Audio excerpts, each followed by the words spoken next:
ओम नमो भगवते वासुदेवाय। भागवत पुराण सप्तम स्कंद चौथा अध्याय। हिरण्यकश्यपु के अत्याचार और प्रहलाद के गुणों का वर्णन।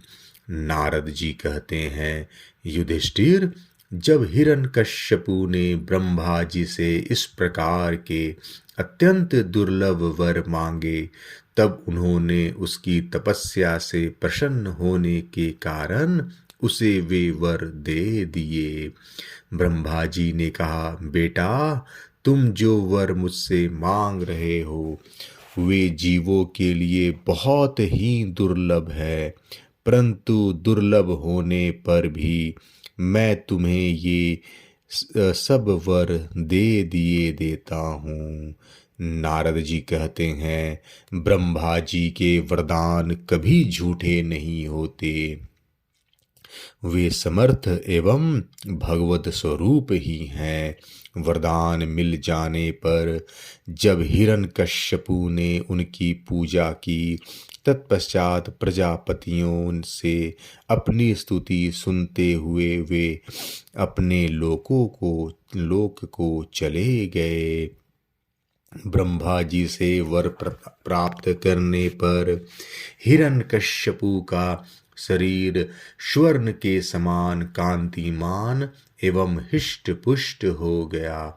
वह अपने भाई की मृत्यु का स्मरण करके भगवान से द्वेष करने लगा। उस महादैत्य ने समस्त दिशाओं, तीनों लोकों तथा देवता, असुर, नरपति, गंधर्व, गरुड़, सर्प, सिद्ध, चारण, विद्याधर, ऋषि, पितरों के अधिपति, मनु, यक्ष, राक्षस, पिशाच राज, प्रेत, भूतपति एवं समस्त प्राणियों के राजाओं को जीत कर अपने वश में कर लिया।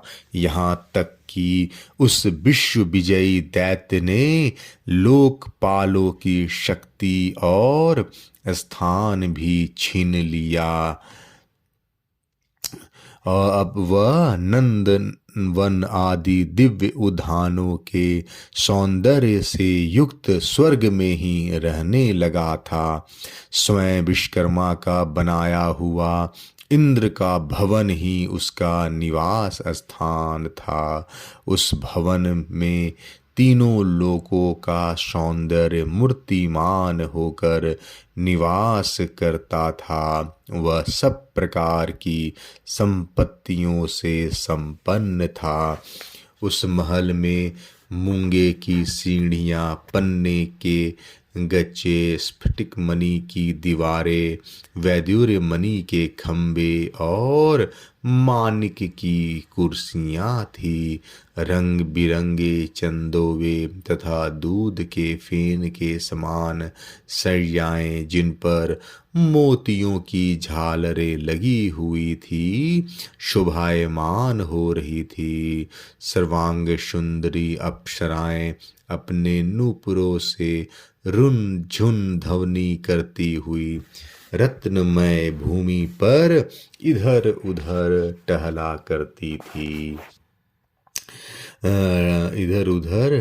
करती थी। उस महेंद्र के महल में महाबली और महामनस्वी हिरण्यकश्यपु सब लोगों को जीत कर सबका एक छत्र सम्राट बनकर बड़ी स्वतंत्रता से विहार करने लगा। उसका शासन इतना कठोर था कि उससे भयभीत होकर देव दानव उसके चरणों की वंदना करते थे। युधिष्ठिर, वह उत्कट गंध वाली मदिरा पीकर मतवाला रहा करता था। उसकी आंखें लाल लाल और चढ़ी हुई रहती।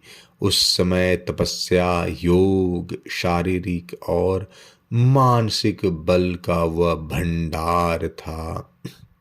ब्रह्मा, विष्णु और महादेव के सिवा और सभी देवता अपने हाथों में भेंट ले लेकर उसकी सेवा में लगे रहते। जब वह अपने पुरुषार्थ से इंद्रासन पर बैठ गया तब युधिष्ठिर, विश्वावसु, तुम्बरु तथा हम सभी लोग उसके सामने गान करते थे। गंधर्व, सिद्ध, ऋषिगण, विद्याधर और अप्सराएं बार बार उसकी स्तुति करती थी। युधिष्ठिर वह इतना तेजस्वी था कि वर्णाश्रम धर्म का पालन करने वाले पुरुष जो बड़े बड़े दक्षिणा वाले यज्ञ करते, उनके यज्ञों की आहुति वह स्वयं छीन लेता। पृथ्वी के 7 द्वीपों में उसका अखंड राज्य था।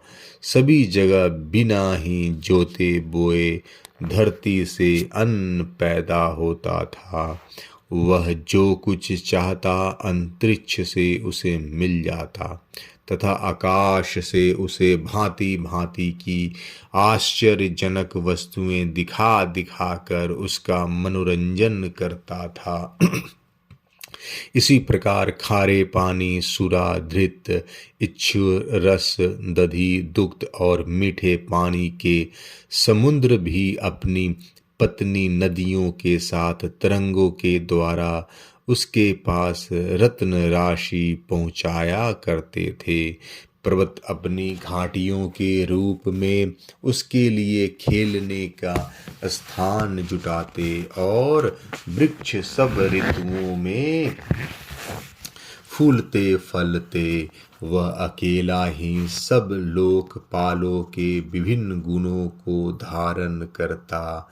इस प्रकार दिग्विजय और एक छत्र सम्राट होकर वह अपने को प्रिय लगने वाले विषयों का स्वच्छंद उपभोग करने लगा।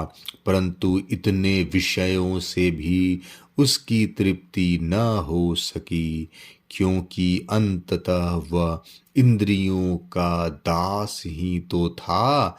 युधिष्ठिर इस रूप में भी वह भगवान का वही पार्षद है जिसे सनकादिकों ने शाप दिया था। वह ऐश्वर्य के मद से मतवाला हो रहा था तथा घमंड में चूर होकर शास्त्रों की मर्यादा का उल्लंघन कर रहा था। देखते ही देखते उसके जीवन का बहुत सा समय बीत गया। उसके कठोर शासन में से सब लोग और लोकपाल घबरा गए। जब उन्हें और कहीं किसी का आश्रय न मिला तब उन्होंने भगवान की शरण ली। उन्होंने मन ही मन कहा, जहाँ सर्वात्मा जगदीश्वर श्री हरि निवास करते हैं और जिसे प्राप्त करके शांत एवं निर्मल सन्यासी महात्मा फिर लौटते नहीं, भगवान के उस परम धाम को हम नमस्कार करते हैं। इस भाव से अपनी इंद्रियों का संयम और मन को समाहित करके उन लोगों ने खाना पीना और सोना छोड़ दिया तथा निर्मल हृदय से भगवान की आराधना की। एक दिन उन्हें मेघ के समान गंभीर आकाशवाणी सुनाई पड़ी। उसकी ध्वनि से दिशाएं गूंज उठी। साधुओं को अभय देने वाली वह वाणी यूं थी, श्रेष्ठ देवताओं, डरो मत, तुम सब लोगों का कल्याण हो। मेरे दर्शन से प्राणियों को परम कल्याण की प्राप्ति हो जाती है। इस नीच दैत्य की दुष्टता मुझे पहले से ही पता है, मैं इसको मिटा दूंगा। अभी कुछ दिनों तक समय की प्रतीक्षा करो। कोई भी प्राणी, देवता, वेद, गाय, ब्राह्मण, साधु, धर्म और मुझसे द्वेष करने लगता है, तब शीघ्र ही उसका विनाश हो जाता है। जब यह अपने वैरहीन, शांत और महात्मा पुत्र प्रहलाद से द्रोह करेगा, उसका अनिष्ट करना चाहेगा, तब वर के कारण शक्ति संपन्न होने पर भी इसे मैं अवश्य मार डालूंगा। नारद जी कहते हैं, सबके हृदय में ज्ञान का संचार करने वाले भगवान ने जब देवताओं को यह आदेश दिया, तब वे उन्हें प्रणाम करके लौट आए। उनका सारा उद्वेग मिट गया और उन्हें ऐसा मालूम होने लगा कि हिरण्यकश्यपु मर गया। युधिष्ठिर, दैत्यराज हिरण्यकश्यपु के बड़े ही विलक्षण 4 पुत्र थे। उनमें प्रहलाद यूं तो सबसे छोटे थे, परंतु गुणों में सबसे बड़े थे। वे बड़े संत सेवी थे, ब्राह्मण भक्त, सौम्य स्वभाव, सत्य प्रतीक एवं जितेंद्रिय थे तथा समस्त प्राणियों के साथ अपने ही समान समता बर्ताव करते और सबके एकमात्र प्रिय, सबके एकमान प्रिय और सच्चे हितैषी थे। बड़े लोगों के चरणों में सेवक की तरह झुक कर रहते थे। गरीबों पर पिता के समान स्नेह रखते थे। बराबरी वालों से भाई के समान प्रेम करते और गुरुजनों में भगवत भाव रखते थे। विद्या, धन, सौंदर्य और कुलीनता से संपन्न होने पर भी घमंड और हेकड़ी उन्हें छू तक नहीं गई थी। बड़े बड़े दुखों में भी वे तनिक भी न घबराते थे। लोक परलोक के विषयों को उन्होंने देखा सुना तो बहुत था, परंतु वे उन्हें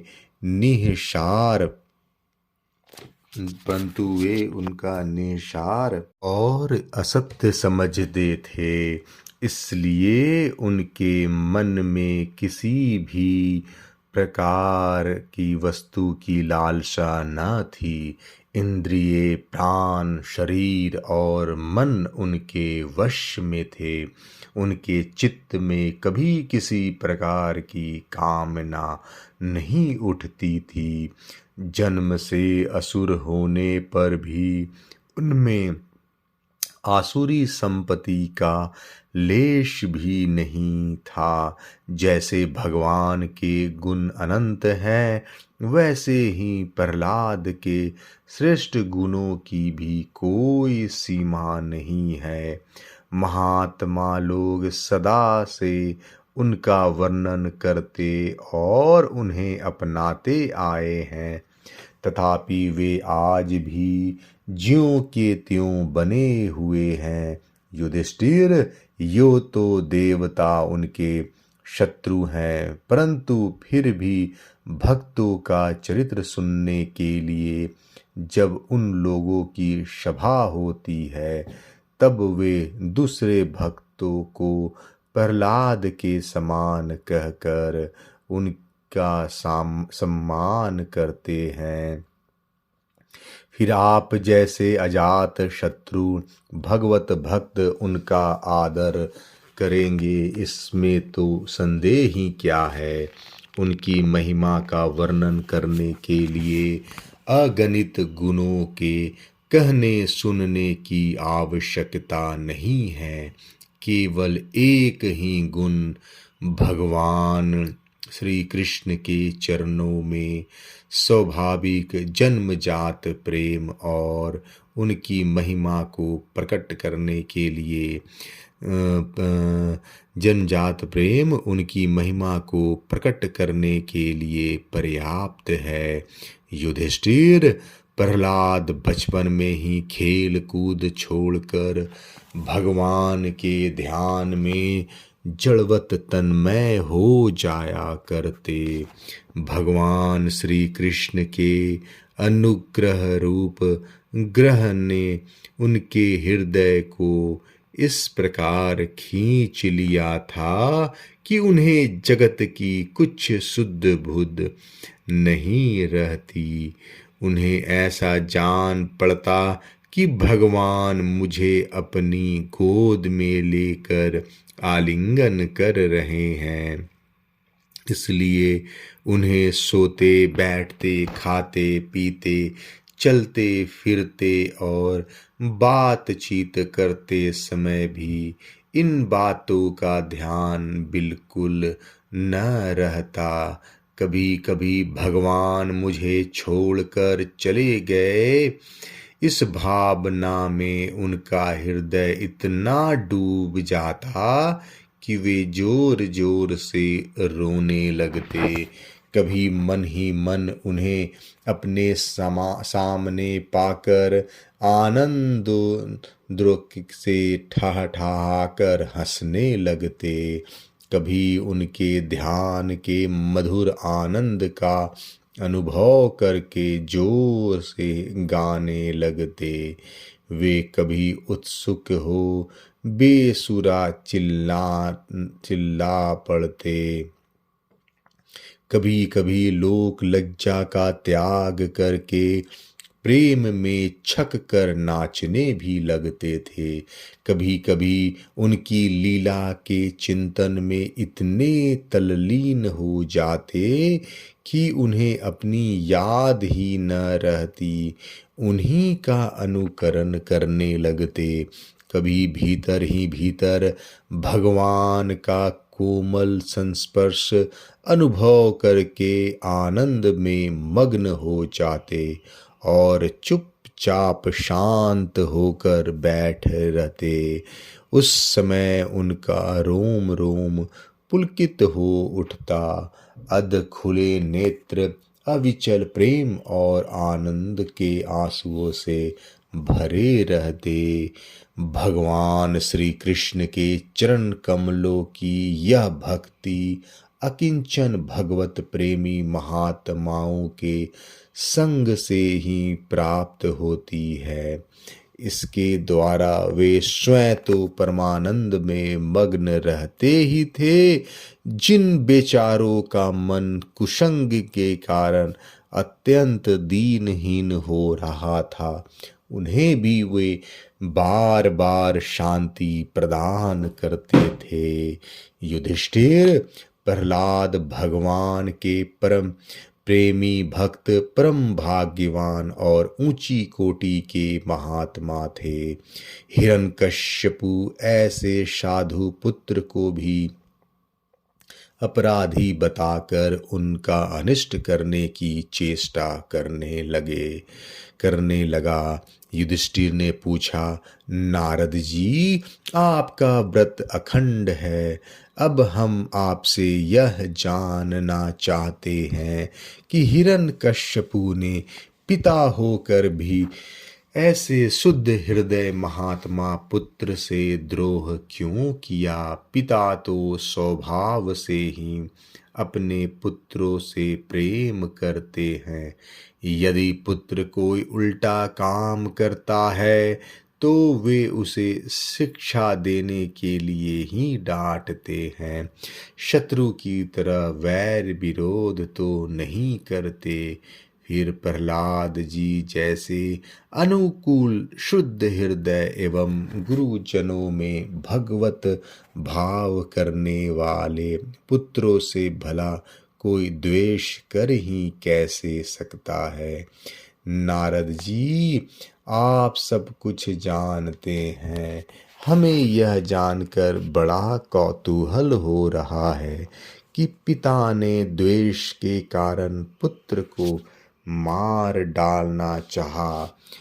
आप कृपया करके मेरा यह कौतूहल शांत कीजिए। चौथा अध्याय समाप्त। जय श्री कृष्णा।